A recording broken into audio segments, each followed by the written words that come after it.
Hi, I'm Chuck Chvala, former Senate Majority Leader. And I'm Scott Jensen, former Assembly Speaker. And we're the Insiders. So, Scott, what's the legislature going to do here before they get out of session? You know, my formula when I was Speaker was that you take the first 6 months of session in the odd-numbered year and you use that to knock out the budget. And then in the fall session, you work on your partisan policy agenda, the things your team wants to run on.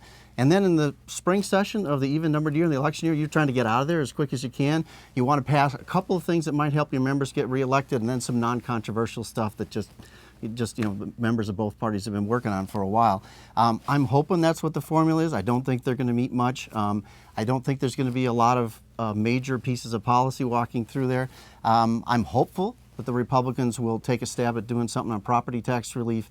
And if the Senate's smart, they will pass the pre-existing conditions bill that the State Assembly passed. I think that both those items will help them.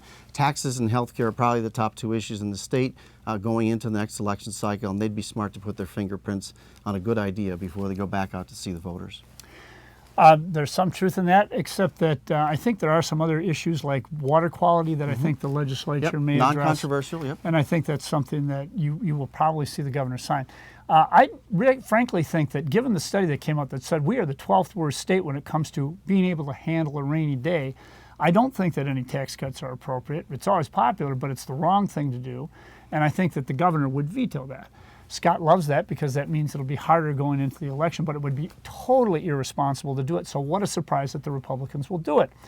At the end of the day, though, what really ought to happen is we ought to be taking the federal health care money and using that money to advance health care for farmers, for a whole host of different people, including everyone bringing down their health care rates. And I would not be surprised to see a big effort to try and do something on health care and using some of that money for education. We definitely should not be cutting taxes. It would be totally irresponsible. That's why the Republicans will probably do it.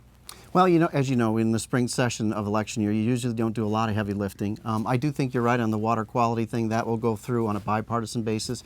I hope the suicide prevention stuff goes through on a bipartisan basis, maybe some mental health stuff and some homeless things. But the Senate is predisposed not to spend any money. And that is opposed to their other interest, which is to make sure they all get reelected in the fall. So we'll see how that works out in the Senate Republican caucus. We'll see you next time.